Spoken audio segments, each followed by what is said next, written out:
Buenas noches mi estimado campista, hoy les traigo una historia que encontré buscando en el bosque, es bastante larga, espero que lo oigas mientras estás en la fogata y comiendo. Bueno, me despido mientras escuchas la historia. Capítulo 11. Un fénix debe arder antes de resurgir. Desde que le contó a su madre sobre Southside, se le quitó un peso de encima, incluso si la tía Mitsuchan le leyó la cartilla. Cuando se lo contaron a los Bakugous, y como él estaba en Southside al aire libre, le preguntó a su madre sobre medicamentos alternativos de venta libre o tratamientos básicos cuando notó que sus estudiantes estaban un poco enfermos. Él habría sugerido que fueran al hospital si la situación era grave, pero entendió que algunos de ellos no podían darse el lujo de tomarse tiempo libre del trabajo o dinero para ir al hospital. Antes se había negado a pagar por sus clases particulares si sabía que la persona estaba realmente pasando apuros, simplemente no necesitaba el dinero tanto como ellos y no había empezado a trabajar porque necesitaba dinero. Cerca del final del tercer mes, estaba tratando de pensar si debía conseguir más mantas para el centro comunitario o abrigos, ya que era enero y había una advertencia de tormenta de nieve en el pronóstico. Mientras viajaba hacia el lado sur, estaba repasando los pros y los contras, cuando recibió una alerta de su teléfono. Había configurado su teléfono para que le diera alertas si había una situación cerca o en el Southside, si había un terremoto o algo que quería saber antes de entrar. Sacó su teléfono y revisó de qué se trataba el mensaje.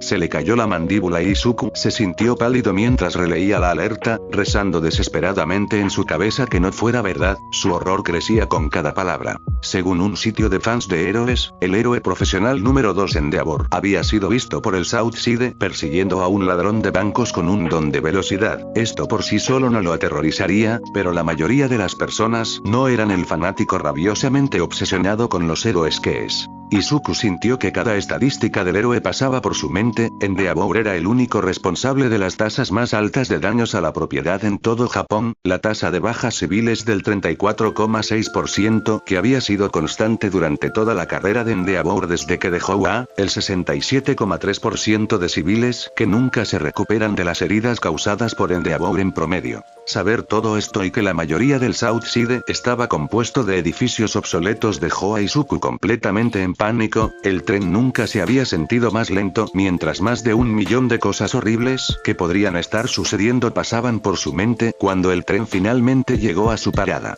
Izuku salió corriendo tan rápido como pudo. Pudo ver el incendio ardiendo a más de 3 cuadras de distancia una vez que salió de la estación y su corazón se hundió casi de inmediato. Vio todo el horror de todo cuando estaba dentro del distrito y sacó su teléfono para llamar al 119 cuando no vio a ningún funcionario tratando de controlar el infierno. Servicios de emergencia, ¿cuál es su emergencia?, preguntó una mujer con calma. Izuku tardó varios intentos en que su lengua funcionara correctamente. Endeavor estaba luchando contra un villano cerca y ahora hay un gran incendio. Tienen que enviar a alguien por favor, explicó, tartamudeando más que en mucho tiempo, mientras el caos se apoderaba de él. Muy bien, señor, por favor, mantenga la calma. ¿Podría decirme dónde está para enviar ayuda?, preguntó. Prefectura de Niigata, estoy en el bloque 48 del distrito sur-sur. Izuku intentó calmarse, pero le costó. Hubo un momento de silencio antes de que la mujer volviera a hablar. Señor, esta es una línea de emergencia, y no tenemos tiempo para bromas telefónicas. El distrito sur-sur lleva años abandonado, y mucho menos es el escenario de una pelea de héroes tan importante. Adiós, señor, le dijo, con la voz perdiendo la amabilidad que antes tenía. Izuku, sorprendido, inmediatamente intentó protestar. Espera. Señorita, fue interrumpido por el clic de ser colgado. Izuku volvió a marcar el número y consiguió un operador diferente, pero no había ido mucho mejor. El hombre con el que habló le había dicho que ya había gente allí, lo que pudo ver que era una mentira. Izuku había llamado 5 veces más, pero lo pasaron a un supervisor. Señor, si continúa llamando así, le entregaremos su número a la policía y presentaremos cargos por acoso y hacer acusaciones falsas, le dijo la mujer severa antes de colgarle. Izuku se quedó allí incrédulo mientras lágrimas de frustración brotaban de su rostro, su mente tratando de comprender lo que estaba sucediendo tanto a su alrededor como las múltiples conversaciones que acababa de tener. Volviendo a la realidad, una parte de Izuku que no sabía que existía antes se levantó mientras guardaba su teléfono y se golpeaba las mejillas. Luego sacó el silbato que su madre había insistido en que llevara cuando fuera a trabajar y lo sopló tan fuerte como pudo. La gente que estaba alrededor se detuvo del pánico para mirarlo fijamente. todos, escuchen. Vamos a formar un cuerpo de bomberos, así que formen fila. Gritó con su voz de maestro, y se puso manos a la obra para organizarlos y combatir el fuego lo mejor que pudieran sin el equipo adecuado. Más tarde, cuando todo hubiera terminado, miraría hacia atrás y lo atribuiría a la intensa situación y a su familiaridad con él como la razón por la que lo escuchaban a él de entre todas las personas. Les pidió que recogieran agua de la orilla, además de excavar la tierra expuesta y la nieve para echarla al fuego. Ayudó a los demás a alejar a la gente del incendio y llevarla a un lugar más seguro. Izuku acababa de ayudar a un anciano a salir de un edificio derrumbado y estaba a punto de entregárselo a otra persona cuando el grito de un niño pequeño atravesó el aire desde uno de los edificios en llamas. La mente de Izuku se quedó en blanco y no pensaba en nada, solo era consciente subconscientemente de que se había quitado el abrigo mientras corría hacia el edificio en llamas. No esperaba el vacío ennegrecido dentro del edificio con solo pequeñas partes enmarcadas por llamas cegadoras, pero siguió adelante con su abrigo presionado contra su cara. No podía recordar si llamó al niño o no, pero encontró al niño dentro de un corral con otro niño tratando de abrirlo mientras lloraba. Izuku no dudó en recogerlos a ambos y les cubrió la boca con su abrigo, luego rápidamente volvió sobre sus pasos hasta la puerta, salió corriendo y fue recibido de inmediato por otras personas, que lo alejaron y trataron de controlarlos. Su visión estaba trabajando duro para reajustarse al mundo exterior más brillante cuando escuchó un fuerte estruendo detrás de él. Al girarse vio que el edificio de apartamentos se había derrumbado en un montón de fuego que definitivamente los habría matado a los tres si hubiera dudado. No tuvo la oportunidad de reflexionar sobre su experiencia cercana a la muerte cuando una mujer histérica corrió y le arrebató a los niños que sollozaban. Se tomó unos segundos para ponerse en orden antes de ponerse de pie y dejar su abrigo con la familia. Izuku se quitó la chaqueta y se la envolvió alrededor de la cintura. El escozor del frío le ayudó a despejarse y aplaudió. Todos a trabajar. Aún nos quedan 10 edificios por apagar. Vamos.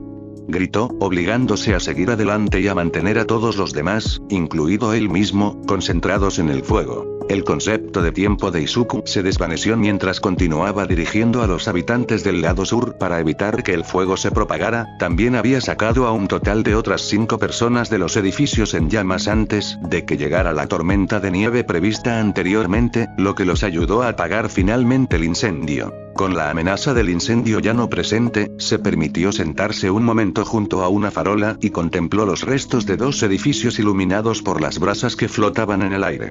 Echando un vistazo a su alrededor, notó que ya había anochecido y sacó su teléfono para mirar la hora. Vio que eran las 22:05, reconoció distantemente que había pasado horas allí que se habían desdibujado en su memoria y notó que tenía muchas llamadas perdidas de su madre y de todos los Bakugous, incluso Kacchan lo había llamado. Aún aturdido, llamó a su madre y, en cuanto contestó, se puso a preguntar: «Izuku, ¿estás bien? Ay, cariño, ¿qué ha pasado? Deberías haber llegado a casa hace horas. Y no contestabas el teléfono». Al oír la voz de su madre, el entumecimiento del shock lo abandonó y se derrumbó, comenzó a sollozar y le contó todo lo que había sucedido en las últimas 8 horas, despotricando sobre cómo no había visto a un héroe, oficial o bombero durante todo el tiempo que había estado allí. Inko había hecho todo lo posible para calmarlo por teléfono una vez que comenzó a hablar y prometió ir a buscarlo lo antes posible. Él se habría quedado en el teléfono con ella, pero su batería estaba baja, por lo que, desafortunadamente, tuvieron que colgar. A medida que la adrenalina y el shock se desvanecían, Izuku se dio cuenta de lo frío que estaba y lo mucho que temblaba su cuerpo. Se frotó los brazos tratando de ignorar el doloroso escozor cada vez que tocaba una quemadura. Solo estaba ligeramente sorprendido de tenerlos considerando que había entrado y salido corriendo de edificios en llamas. Izuku casi saltó cuando una manta gruesa fue envuelta alrededor de sus hombros. Al darse la vuelta vio al líder de los Nightcrawlers, una pandilla del Southside. El hombre se sentó junto a Izuku y se apoyó en él dándole a Izuku un calor muy necesario.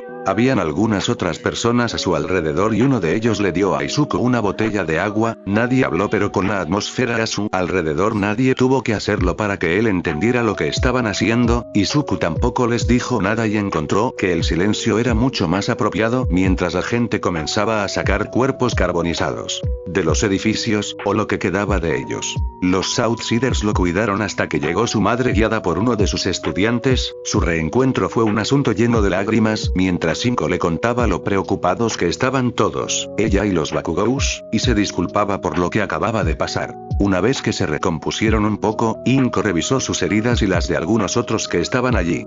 Antes de irse, Izuku le pidió a su madre que anotara los nombres de las clínicas a las que debían acudir las víctimas y luego se las entregó al líder, confiando en que las difundiera antes de irse con Inko a un hospital. Había soportado los preocupados comentarios de su tía y los suaves regaños de su tío y su madre cuando llegó a casa esa noche. Una vez que todo se calmó e Izuku tuvo algo de comida, se desmayó en su cama por puro agotamiento. Izuku había logrado alejarse del incidente con solo algunas quemaduras menores por la ceniza y algo de inhalación de humo que se solucionaría con algunos medicamentos y unos días de descanso. Había tenido suerte en comparación con muchos otros ese día, pero no se enteró de la magnitud total del daño hasta que llamó a los Miyake al día siguiente. También se enteró rápidamente de que la agencia de héroes de Endeavor no planeaba pagar ni un centavo por los daños. Alguien incluso estaba tratando de hacerlo pasar por una extraña coincidencia. Izuku había llamado tanto a la agencia como a la comisión de seguridad de héroes para quejarse, pero ambos lo cerraron firmemente por razones de tonterías.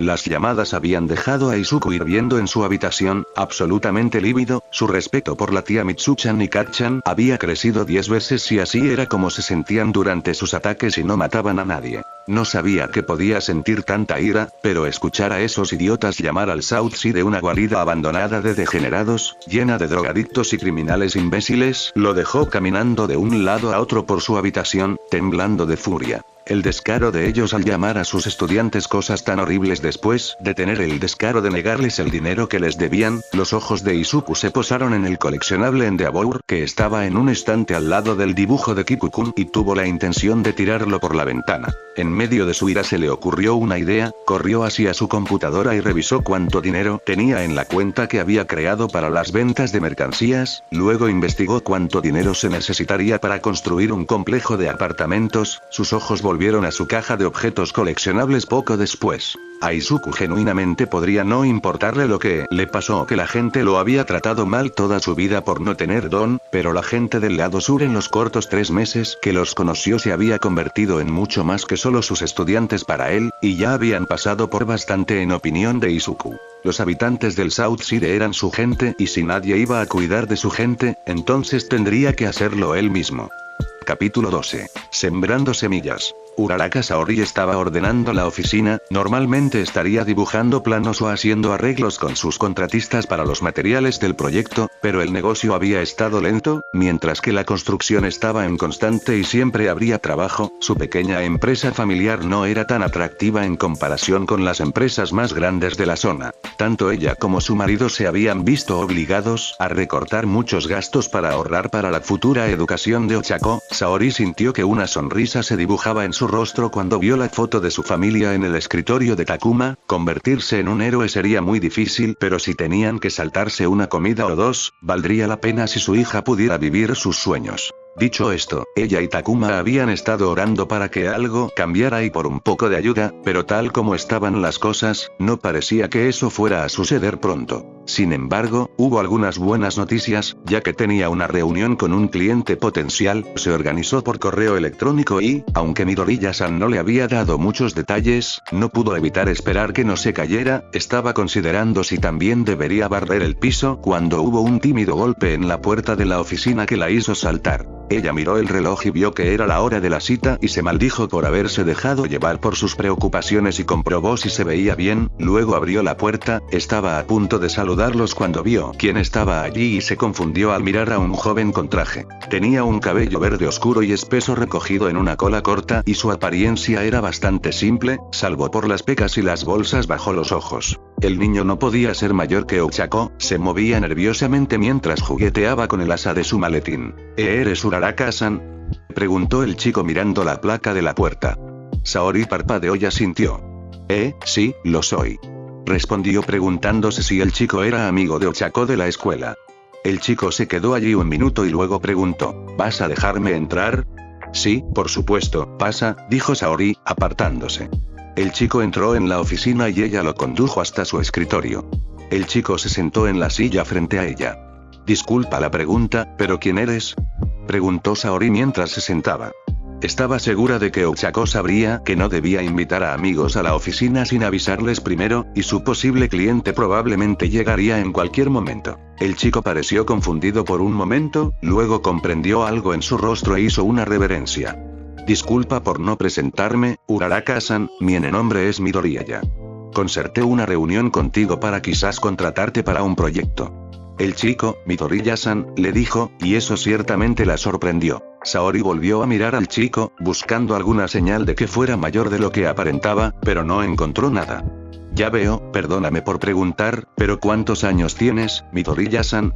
Preguntó porque podría haber dos cosas sucediendo ahora mismo. Por un lado, Midoriya-san podría ser un chico de la edad de su hija que busca contratar una empresa de construcción por alguna razón divina, o Midoriya-san podría ser una de esas pocas personas nacidas con una peculiaridad que detiene el proceso de envejecimiento, en cuyo caso estaría muy avergonzada y le debería una disculpa al hombre. El chico se estremeció, pero respondió de todos modos. Cumpliré 13 en julio, Uraraka-san. El chico apartó la mirada y jugueteó con su manga mientras Saori parpadeaba, confundida.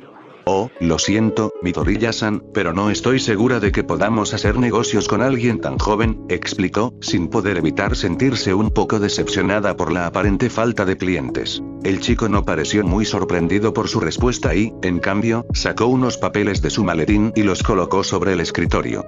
Legalmente hablando, puedes, siempre y cuando la persona en cuestión no tenga peculiaridades. Lo cual soy yo, Uraraka-san, dijo, sacando una identificación y poniéndola sobre los papeles. Saori miró al niño con incredulidad, luego se volvió hacia los papeles y vio que era una impresión de alguna ley con respecto a los Kirkles, que de hecho confirmaba lo que decía Midoriya, y mirar la licencia del niño confirmó la edad del niño y su condición de persona sin Kirk. Probablemente terminó mirando los documentos por un minuto o dos demasiado tiempo, pero honestamente estaba en shock. Por un lado nunca había oído hablar de esta ley, y la verificó 2 veces buscándola en su teléfono para confirmar la escandalosa pero bastante real ley, y en segundo lugar, Saori no tenía idea de qué hacer con este conocimiento. Uraraka-san, llamó Midoriya-san tímidamente para llamar su atención. Guardó el teléfono y se volvió hacia Midoriya-san. ¿Verdad?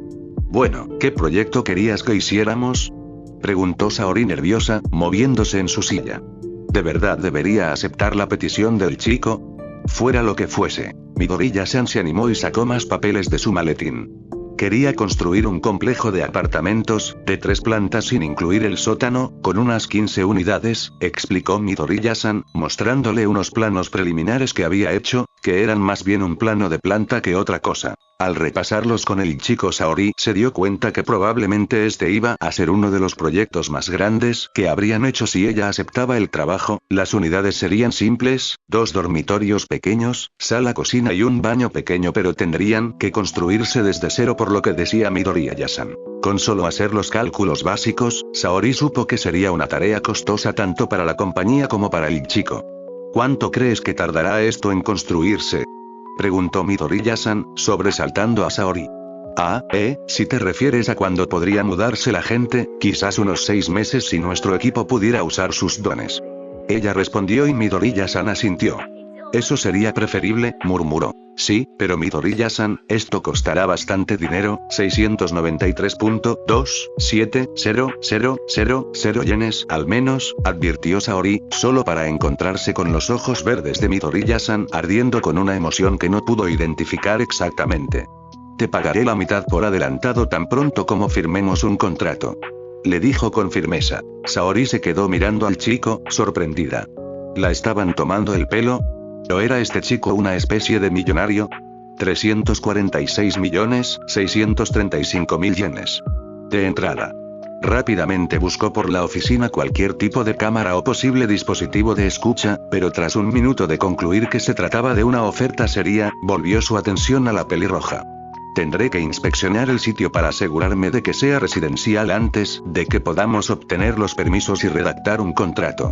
¿Dónde se está construyendo esto, Midoriya-san?, preguntó Saori, cuestionándose si esto realmente estaba sucediendo. La confianza de Midoriya-san lo abandonó y se encogió en sí mismo, repentinamente nervioso. Prefectura de Niigata Norte, bloque 49 del Distrito Sur. Respondió en voz baja, y a Saori se le encogió el estómago. Ella conocía el sur, sabía lo que significaba hacer negocios allí, y Midoriya-san pareció notar su angustia. Uraraka-san, te garantizo que no habrá problemas, ni para ti ni para tus empleados si aceptas este trabajo. Nada ilegal ni inmoral. Solo quiero tu ayuda para reparar un complejo de apartamentos que se incendió hace poco, de verdad, prometió Midoriya-san, casi suplicándole. Saori se retorció en su silla sintiéndose en conflicto mientras pensaba qué hacer ahora, estaba tan desesperada por dinero como para estar moralmente en bancarrota como para aceptar un trabajo sospechoso en un distrito rojo y quitarle millones a una niña no mayor que su hija.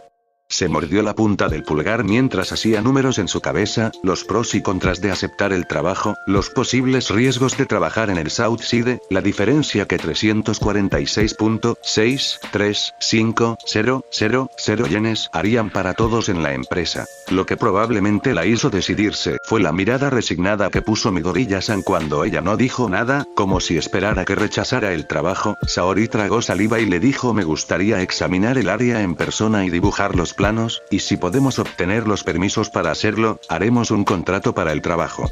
El chico casi saltó y la miró genuinamente sorprendido, entonces todo su cuerpo temblaba de la alegría que irradiaba. Midoriya-san inmediatamente se levantó y comenzó a inclinarse ante ella. Gracias Uraraka-san. No tienes ni idea de lo que esto significa para mí. Exclamó y Saori se puso muy nerviosa. No es para tanto, murmuró, pero Midoriya-san la ignoró, aún muy alegre. ¿Cuándo puedes venir al sitio? Te acompañaré personalmente. Se ofreció, y Saori tuvo que sacar su agenda para un día que no recordaba en ese instante. Quizás pasado mañana a las 5:30 p.m. sugirió, y Midoriya-san asintió, moviendo la cabeza rápidamente. Perfecto, nos vemos en la estación de Sequilla. Le dijo, anotando algo en uno de los papeles y se lo entregó. Midoriya-san volvió a inclinarse. Gracias por trabajar conmigo, Uraraka-san. Aquí tienes mis datos de contacto. Por favor, avísame si surge algo antes de que nos veamos. Buen día, Uraraka-san, dijo y salió de la oficina con la mano antes de que ella pudiera decir nada. Saori parpadeó y luego miró el papel, encontrando un número de teléfono y la dirección de la estación con detalles de cómo llegar allí. Suspiró frotándose la frente, preguntándose qué tipo de problema sin duda traería su elección impulsiva. Capítulo 13. Empezando a recoger pedazos. La figura de acción de All Might completamente móvil y de edición limitada. Fue probablemente la cosa monetariamente más valiosa que poseía Izuku, era una de las 3000 en el mundo debido a la dificultad de hacer una figura de acción con 30 articulaciones diferentes, se hizo aún más rara debido a un error de comunicación, 100 de esas 3000 fueron pintadas con el primer disfraz de All Might. Izuku, de 6 años, se había prometido a sí mismo no dejarlo oír nunca, cuando de alguna manera lo ganó en un concurso. Sin embargo, frente al infierno del lado sur, como había sido llamado, tal cosa no significaba absolutamente nada para él, aparte de que pagaría la suma global que necesitaba para volver a tener un techo sobre las cabezas de sus estudiantes. Al firmar el contrato de trabajo con Uraraka, casi 2 semanas después del incendio, no pudo arrepentirse ni un segundo. No había palabras para describir lo agradecido que estaba con Uraraka-san por aceptar el trabajo. Había trabajado en muchas empresas cuando se conocieron. Era bastante difícil encontrar a alguien dispuesto a trabajar en la zona sur, o para alguien sin peculiaridades, y 12 años. Izuku podría haber tenido algunas conversaciones severas con sus estudiantes, por lo que sabían que no debían molestar a ninguno de los empleados de Uraraka-san. Se sorprendió por la falta de resistencia pero eligió aceptarlo, aunque en los días siguientes Izuku notó que los del lado sur lo habían estado tratando de manera diferente. Todo comenzó cuando regresó por primera vez 3 días después del incendio, recibió muchas gracias de casi todos los involucrados. Izuku estaba comprensiblemente nervioso, pero hizo lo mejor que pudo para ignorarlo y se puso a trabajar para poner en acción su primer plan. Izuku había localizado al dueño del terreno, preguntando a sus estudiantes y compró la propiedad a un precio muy bajo. Los precios de las propiedades a menudo bajan ante una tragedia, y al principio no eran tan altos ya que el Southside era un distrito de luz roja. El siguiente paso fue organizar un funeral masivo para las víctimas, lo que había sido una experiencia terrible, incluso con la ayuda de su madre. Organizar un funeral para una persona era difícil, pero para 68, casi impensable.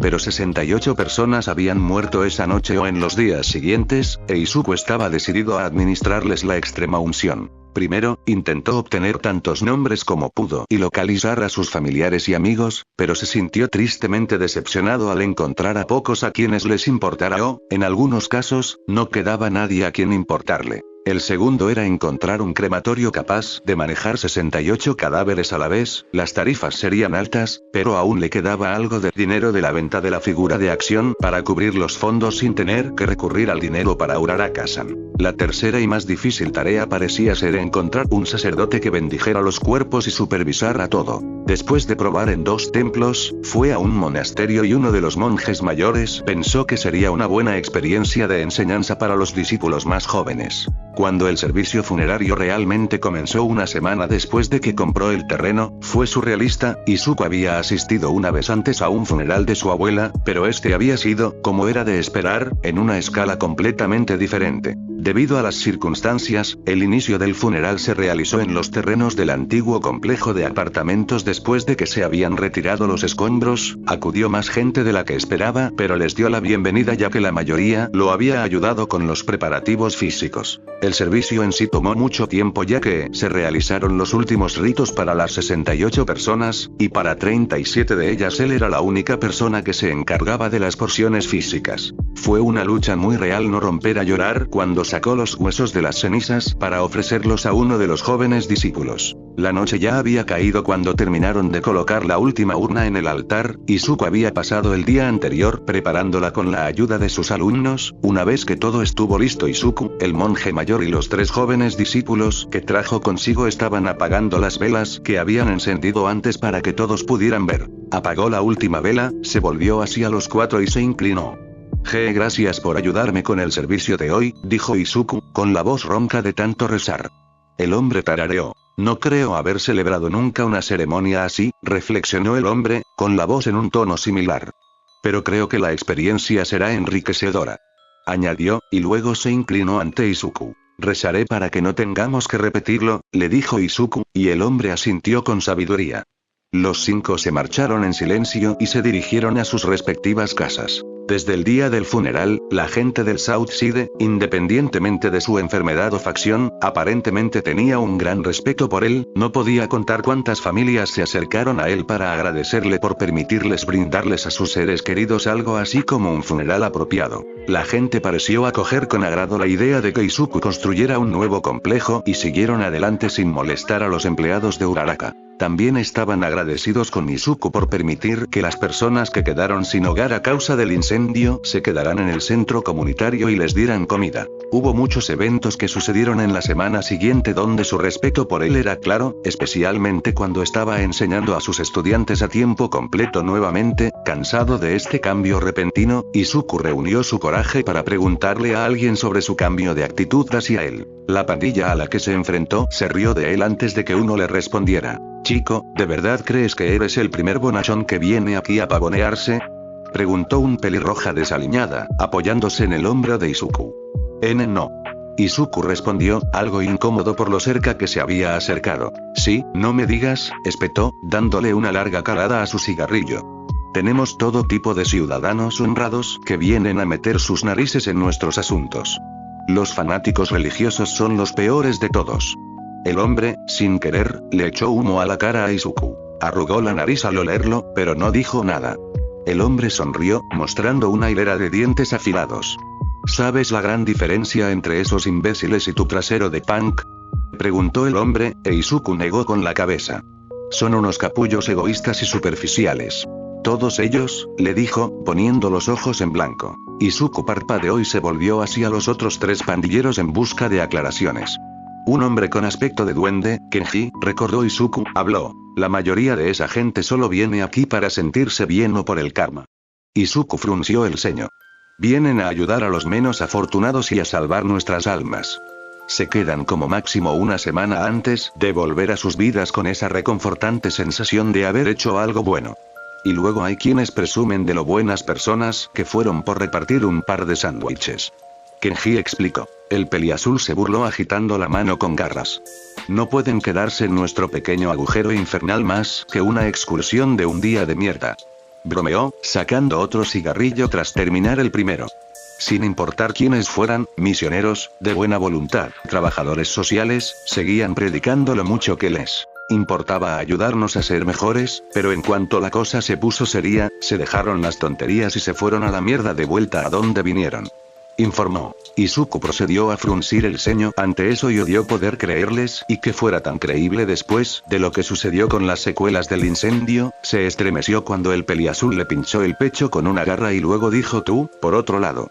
No solo te has quedado por mucho más tiempo que esos idiotas, sino que cuando todo se fue a la mierda como siempre pasa aquí, no solo te quedaste, hiciste algo al respecto. El peliazul se movió para poder mirar a Izuku a los ojos. Mira, no somos las herramientas más afiladas del cobertizo, joder. Kenji no podía deletrear su propio maldito nombre antes de que llegaras, comentó señalando con el pulgar hacia el hombre duende. Kenji asintió humildemente sin negar la afirmación. Pero sabemos reconocer algo bueno cuando lo vemos, y cualquiera con un cerebro funcional sabe que no se muerde la mano que te da de comer. Le dijo a Izuku. Izuku entendía parcialmente lo que decía el hombre, pero aún le costaba comprenderlo en su conjunto. ¿De verdad solo lo escuchaban por ser una persona decente? La peliazul al ver la duda de Izuku dejó de fingir. No es tan complicado, niño. Piénsalo como esa mierda de relación simbiótica de la que hablaste el miércoles, mencionó, e Izuku probablemente no debería estar tan feliz de que estuvieran tomando su enseñanza lo suficientemente en serio como para aplicarla a situaciones de la vida real. Tú nos cuidas y respetas que tenemos vidas adultas y problemas que no siempre se pueden resolver legalmente, te respetamos por no ser una perra con todo lo que hacemos a tus espaldas, y si quieres que hagamos algo que no sea una locura, lo haremos. Así de simple. Le ilustró. Izuku inmediatamente se puso nervioso pero honrado por la declaración del peliazul. El hecho de que alguien fuera de su familia lo respetara tanto como para simplemente escucharlo porque confiaban en él era demasiado para él, por lo que puso excusas y se fue a casa ese día sintiéndose un poco más ligero. Capítulo 14. Un encuentro con un panda marino salvaje. Una semana después de la esclarecedora conversación, Izuku sintió que el infierno del lado sur pesaba demasiado sobre los niños afectados. Izuku se tomó un tiempo para pensar en lo que podía hacer que no estuviera haciendo ya cuando se le ocurrió una idea brillante. Izuku investigó un poco, luego juntó dinero y se acercó a las familias con su idea para obtener su permiso. También preguntó con cuidado a sus alumnos mayores si querían ayudar, así que, una vez que tuvo todo listo y organizado, sorprendió a los niños ese sábado. Estaba mareado mientras hacía su trabajo ese día, pero los niños más pequeños habían notado su entusiasmo y ya sentían curiosidad por su llegada temprana, justo cuando terminaba la lección sobre el fascinante funcionamiento de las redes alimentarias, y sonreía mientras decía: y sé que esto puede ser difícil de entender, así que para ayudarlos a comprender el tema correctamente, haremos una excursión al acuario de la ciudad de Niigata. Como era de esperarse, los niños colectivamente lo perdieron al preguntar a sus padres o hermanos si realmente iban a pedir permiso. Otros se unieron a Izuku preguntándole si realmente los iba a llevar o agradeciéndole. Izuku habría respondido a sus preguntas, pero Kiku-kun era uno de estos últimos y tenía el kit de su madre. Cuando pudo moverse nuevamente, Izuku ayudó a los 5 estudiantes mayores a preparar a los 15 niños para partir. No fue tan difícil como Izuku esperaba que fuera cuando hizo que las familias ayudaran a vestirlos a todos para la nieve. Dado el tamaño de su grupo, Izuku decidió que sería más fácil simplemente alquilar 3 SUV grandes para llevarlos y se aseguró de que los estudiantes que conducían tuvieran licencias legales para conducir. La charla animada de los niños me hizo difícil no sonreír durante todo el trayecto, aunque no fue muy largo. Una vez fuera del edificio, Izuku captó su atención y les recordó las reglas. De acuerdo, recuerda que somos invitados y eso significa que debemos seguir sus reglas. Así que, aunque los animales son muy emocionantes, no deberías molestarlos golpeando el cristal ni gritándoles para llamar su atención. Instruyó, emocionado, asintiendo con la cabeza y respondiendo con un par de acuerdo y sí, Deku-sensei. Y cuando tengan preguntas, deben preguntarle a un trabajador con la mayor cortesía posible. Ahora que vamos a entrar, ¿todos tienen a sus compañeros? ¿Y saben quiénes son sus líderes de grupo?, preguntó. Los niños se dividieron alegremente en grupos de 5, con 2 adultos supervisores. Izuku aplaudió. Muy bien, ahora si todos se portan bien, les compraremos recuerdos a todos en casa, ¿de acuerdo?, les dijo, recibiendo una ovación que lo hizo reír. Izuku se giró hacia Masao-san, su compañero de grupo, y asintió, luego los condujo a todos a la entrada. Conseguir sus entradas fue un pequeño desafío, contó su grupo nuevamente y tuvo que conseguir 6 entradas para adultos, 12 años o más, y entradas para niños para todos los demás. Gracias a Dios el cajero aceptó tarjetas porque nadie habría tenido el efectivo necesario a mano y consiguió pulseras para el grupo. Él y el grupo de Masao lideraron el camino hacia donde se suponía que debían encontrarse con su guía turístico. Izuku estaba un poco ansioso por esta parte ya que no tenía idea de cómo reaccionarían los niños ante su segunda sorpresa. Kaori estaba felizmente señalando los peces en las paredes del pasillo solo para detenerse y jadear ruidosamente una vez que vio a Ganorka. El resto de los niños la habían escuchado y habían dejado de hacer lo que estaban haciendo solo para también congelarse al ver al héroe. El héroe se había estremecido ante el jadeo y parecía estar esperando algún tipo de reacción e Izuku no estaba seguro de verse mucho mejor.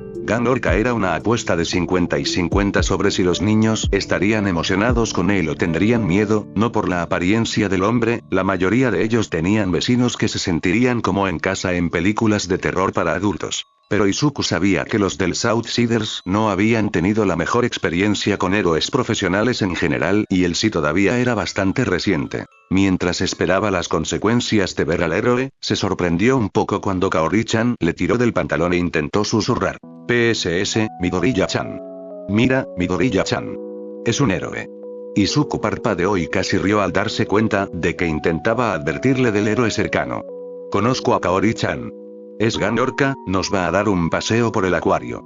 Explicó con suavidad al grupo, provocando algunas exclamaciones de asombro. Entonces Kaori y el resto de los niños procedieron a rodear al hombre semiacuático, lanzándole alegremente todo tipo de preguntas. La mirada de sorpresa del héroe era bastante cómica y 2 de sus estudiantes mayores estaban muy felices de reírse de la angustia del hombre. Izuku, aunque feliz de que no estuvieran asustados, se puso bastante nervioso cuando se dio cuenta de que las preguntas que le hacían estaban relacionadas con sus teorías sobre su don y eso era simplemente vergonzoso. Rápidamente se acercó a los niños para calmarlos y posteriormente rescatar al héroe. Hoy no fue como Kugo esperaba. Ha dado bastantes visitas guiadas al acuario desde que llegó a estar entre los 100 mejores héroes profesionales de Japón, y a pesar de los años, solía ser igual. La mayoría de los niños le tenían miedo durante toda la visita. Los niños que no le tenían miedo eran muy pocos, incluso si también tenían mutaciones. Esperaba que este grupo fuera más o menos el mismo cuando todos los niños se detuvieron y lo miraron como si le hubiera crecido otra cabeza. La niña que lo reconoció fue una sorpresa, pero a juzgar por sus palabras, el niño probablemente había hablado de Kugo con algunos de ellos. Dicho esto, no esperaba que los 15 niños lo acosaran efectivamente para hacerle preguntas sobre su don. El pelinegro se había puesto a calmarlos rápidamente y los reprendía suavemente por hacer preguntas personales sin que se lo pidieran. Siendo cortés, respondió algunas de las más suaves, como si tuviera bigotes de gato de pequeño. En resumen, sí, los tenía. El recorrido en sí fue bastante bien y todos los niños parecieron disfrutar mucho lo que les estaba contando. Sus acompañantes tampoco eran los maestros normalmente esperados, pero era difícil juzgar que era normal en el mundo de las peculiaridades. La pelirroja, Midoriya, si escuchó bien a la niña, hacía varios comentarios además de lo que decía o señalaba algo ocasionalmente y el resto del grupo, adultos también, se detenían a escuchar y siempre tomaban al niño muy en serio. Era una dinámica extraña, pero no veía la necesidad de hablar de eso en ese momento dado que el niño era preciso en lo que decía. Acercándose al final del recorrido de 3 horas, se tomó un momento para descansar mientras el grupo estaba sentado maravillándose ante el gran tanque de arrecife de coral en la habitación contigua, con solo uno de los 21 quedándose con él. Kugo aprovechó ese momento para tomar un trago de su botella. El que se quedó atrás se había girado hacia él, podía mirar a Kugo a los ojos dada su altura y tenía una obvia mutación de reptil. Me disculpo si Kaori te insultó llamándote panda marino antes, mi hermana puede ser un poco demasiado entusiasta. Dijo con un seseo pesado. Al mirar a la chica en cuestión, Kugo no vio muchas características que compartieran, pero eso podría cambiar a medida que el otro creciera. Simplemente desestimó el comentario del chico. Está bien, aunque no me lo esperaba. Respondió con una suave risita. Midoriya-san dijo que las orcas son como los pandas. Dijo que esa idea se la dio su tía, añadió su compañero reptil. Kugo tarareó en respuesta, lo que ciertamente explicaba por qué el niño se ponía nervioso cada vez que uno de los niños lo llamaba así. También estaba seguro de que Tsunagu se divertiría con la comparación, y estaba considerando seriamente cambiar su nombre a ese en la red de héroes por la novedad de eso. ¿Es agradable?, le preguntó el otro de repente. Kugo se giró hacia el hombre con el rostro contraído por la confusión. Ofrezco visitas guiadas para niños, aclaró después de un segundo. Ah, sí, disfruto ayudando a los niños a aprender más sobre el mundo, pero me temo que la mayoría encuentra mi apariencia desconcertante. Kugo confesó y el hombre asintió, observando a la pequeña familia de 3 que se movía rápidamente por la habitación, mientras los evitaba. Aunque ser más conocido como héroe ha ayudado, debo admitir que tu grupo ha sido el más receptivo a mi presencia. Reflexionó, y el hombre lo miró fijamente. No les gustas porque eres un héroe. El hombre se lo dijo sin rodeos, y Kugo admitió estar confundido al oírlo. Les caes bien porque Midoriya-san habla de ti. El hombre lo corrigió, y Kugo se sintió aún más desconcertado. Tanto les importaba la opinión de la pelirroja. Kugo recorrió con la mirada al grupo, y la mayoría seguía escuchando a Midoriya mientras explicaba algo. Midoriya-san es muy importante para nosotros y saben que sabe mucho de héroes, así que si Midoriya-san dice que eres un buen héroe, confiarán en él, incluso si no les gustan los héroes, dijo el hombre, con sus pupilas en forma de hendidura también fijadas en el grupo. ¿No como héroes?, preguntó Kugo. La sola idea le resultaba extraña. La idea de que un niño de hoy en día detestara a los héroes le resultaba completamente extraña. El hombre volvió la mirada hacia Kugo. No hemos tenido mucha interacción positiva con los héroes. Antes de hoy, lo más cerca que han estado de un héroe fue cuando Endeavor quemó sus casas. El hombre explicó, con un destello de desprecio en su rostro al mencionar al héroe número 2. No hizo falta decir más para que Kugo lo comprendiera y frunció el ceño. Ah, claro, murmuró mientras terminaba su bebida. Era difícil olvidar al héroe número 2, pero Kugo quizás había tenido la suerte de no haber conocido nunca a las víctimas de las secuelas del Endeavor. No era tan ignorante como para creer que Endeavor nunca había dañado a civiles con su Kirk, o que no existían otros héroes menos conocidos con una mentalidad y acciones similares, pero no podía recordar la última vez que se había encontrado claramente con alguien dañado por un héroe fuera de las pocas veces que se cruzó con ellos en el campo de batalla. Por eso Midoriya-san quería que te conocieran, para que no les tuvieran miedo a los héroes. El hombre comentó. Dijo que serías el mejor porque te gustan los niños y no pareces el típico héroe. Parecer más villano probablemente hace que te quieran con más sinceridad. Le dijo a Kugo antes de que el hombre se uniera al grupo en la otra habitación. Kugo se quedó atónito al ver al hombre alejarse. ¿Lo habían elegido a propósito para ayudar a los niños a no temer a los héroes? ¿Y lo habían elegido porque parecía más un villano? Esto estaba muy lejos de lo que esperaba al despertarse esta mañana y se preguntó qué pensaría Tsunagu de la experiencia. Capítulo 15. Ampliando los círculos sociales. Después del día en el acuario, los ánimos se habían levantado un poco en el centro comunitario, y aunque Izuku estaba feliz y orgulloso de sí mismo por lo que había hecho por ellos, no podía evitar sentir que podría estar haciendo más por ellos. El edificio de apartamentos fue un paso en la dirección correcta, pero quería hacer más, así que, como era habitual en Izuku, redobló sus esfuerzos. Entonces, durante los siguientes 5 meses y 2 semanas, se esforzó por encontrar las mejores ofertas, para aprovechar al máximo su dinero al comprar suministros, aceleró sus estudios para obtener su título lo antes posible, sin saltarse la adquisición de información importante y, después de su tutoría, Izuku haría lo que pudiera para ayudar a los empleados de Uraraka para que su trabajo se desarrollara sin problemas. Algunos días iba al santuario a hacer tareas de mantenimiento y a veces se encontraba hablando con aquellos que no tenían familia, otras veces estaba ayudando a curar a las personas usando su conocimiento médico y el de su madre, y ocasionalmente cuando su madre y los Bakugous se unían lo obligaban a tomar un descanso de su loca agenda.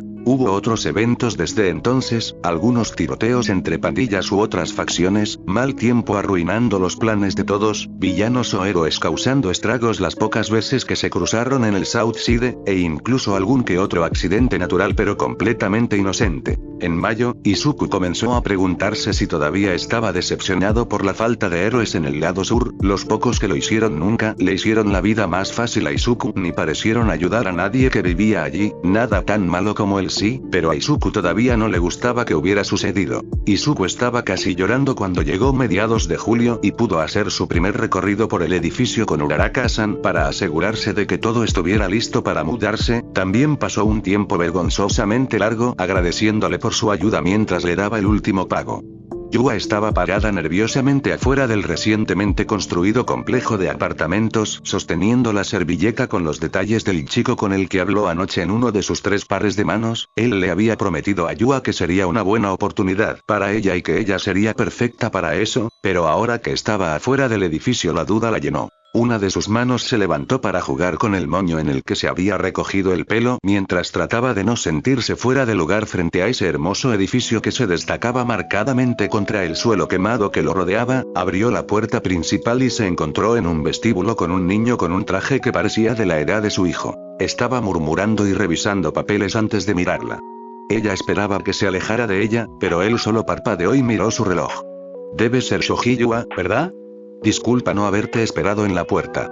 Por favor, perdóname, ven a sentarte, Shoji-san.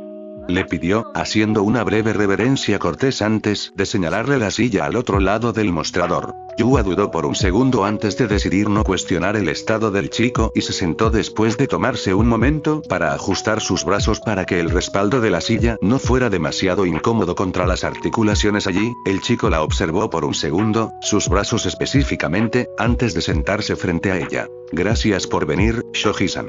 Estás aquí por el puesto de casero, ¿verdad? Preguntó el chico, repasando los papeles. Sí. Ella confirmó, intentando mantener la voz clara y sin abrir demasiado la boca. Necesitaba un trabajo y lo último que quería era perderlo asustando al chico. El pelinegro asintió para sí mismo. Bueno, solo necesito hacerte unas preguntas. Disculpa si alguna es delicada, pero toda tu información personal se mantendrá privada, ¿de acuerdo? Le informó mientras tomaba un bolígrafo. Yua se sintió un poco más ansiosa al moverse en su asiento y, aunque estaba incómoda, no tenía mucha opción. El chico volvió a mirar los papeles que tenía. ¿Tu nombre completo es Shoji Yua? Sin segundo nombre, y Shoji es tu apellido de soltera, ¿verdad? Preguntó, y ella asintió. El chico probablemente lo anotó. Pidió información más general como esa por un momento, edad, 30, altura, 175 centímetros, etc., antes de preguntar cuál es tu don. ¿Te da alguna habilidad que no sea obvia cuando no la usas? Yua agachó la cabeza. Cuerpo arácnido. Tengo múltiples extremidades y comparto muchas características físicas con las arañas, y mi cabello está hecho de telarañas. Sin embargo, no tengo otras habilidades, admitió mientras se frotaba un brazo. El chico se quedó boquiabierto, negó con la cabeza y pasó a las preguntas laborales después de anotar. ¿Tienes experiencia en este campo o algo similar? Preguntó. Trabajé 5 años en un hotel en el servicio de limpieza. Ella dijo que no estaba segura de si eso contaba. Supongo que ya llevas trabajando allí el tiempo suficiente como para tener una idea general de tus funciones. Entrevistar al futuro personal inquilinos, llevar un registro de quién vive, dónde y quién trabaja para nosotros, gestionar el papeleo y los documentos fiscales, y gestionar cualquier solicitud de mantenimiento, ya sea llamando a un profesional o haciéndolo tú mismo si es posible. ¿Puedes encargarte de estas tareas? Enúmero. Sí, debería poder hacerlo, le dijo Yua, y el chico asintió, escribiendo de nuevo. ¿Sabes que es un puesto de internado? ¿Habría algún motivo para que esto te supusiera un problema? Preguntó el chico. Yua no lo sabía. Quizás, mi hijo vive conmigo. Ella confesó, y el chico tarareó. ¿Cuántos años tiene? Preguntó, y Yua bajó la mirada hacia su regazo. Cumplió 3 en febrero. Respondió tímidamente. El chico hizo una pausa, pero continuó con rapidez. ¿Tiene alguna condición mental o física que le dificulte vivir en un complejo de apartamentos, tanto para él como para los demás? Preguntó, y ella levantó la vista. No, ninguna que yo sepa. Yua respondió y el chico asintió. Entonces no debería haber ningún problema con su hijo. Le informó, aunque pareció avergonzado al volver a mirar los papeles. Esta pregunta puede parecer ofensiva, y no es mi intención, pero debo preguntarte si sabes escribir y leer japonés. El chico preguntó, y eso tomó a Yua un poco por sorpresa. ¿Sí?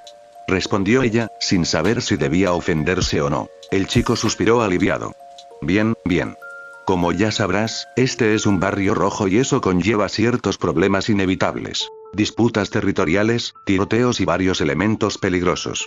¿Podrás lidiar con eso a diario?, preguntó la pelirroja. Considerando que había estado viviendo en barrios rojos desde que sus padres la echaron, podía soportarlo y asintió. El chico revolvió los papeles. Genial, una última pregunta. ¿Tienes antecedentes penales o te han arrestado?, preguntó con inocencia, y Yua sintió que se le encogía el corazón. Ese sí, los tengo, confesó con humildad. ¿Podrías explicarme por qué te arrestaron, Shoji-san?, preguntó, y Yua admitió tímidamente. Robé comida de bebé hace unos 10 años. El chico le dedicó un murmullo de comprensión y asintió, anotando la respuesta. Luego se giró hacia ella. Bien, ¿cuándo puedes empezar?, preguntó, lo que hizo que Yua lo mirara desconcertada. Quizás el viernes como muy pronto, respondió, sin saber si la entrevista continuaría o no. Eso será perfecto. Puedes mudarte lo antes posible. Te mostraré tu unidad en cuanto firmemos el contrato. Tu salario inicial será de 2.310 yenes por hora durante los 2 primeros meses como período de prueba y luego te subiré a 2.890 yenes al terminar. El chico explicó, dejando los papeles a un lado y revisando un cajón mientras Yua permanecía sentada, en estado de shock. ¿La contrataron? ¿De verdad fue tan fácil? ¿Sin verificación de antecedentes? ¿O esperando a que la llamaran después de entrevistar a otros? El chico sacó un fajo de papeles y se los entregó a Yua junto con un bolígrafo. Se quedó mirando el contrato, quizás un poco aturdida, mientras intentaba comprender qué estaba pasando. No podía ser tan fácil, ¿verdad? Pero a medida que el chico le explicaba qué debía firmar y cómo hacerlo en ciertos lugares, simplemente lo comprendió. Después de que terminaron, la pelirroja la condujo a una unidad en la planta baja, que era mucho mejor que donde vivía con su hijo. Y allí está el baño, es un poco pequeño, así que solo tiene ducha en lugar de bañera ducha. Continuó divagando, señalando una puerta.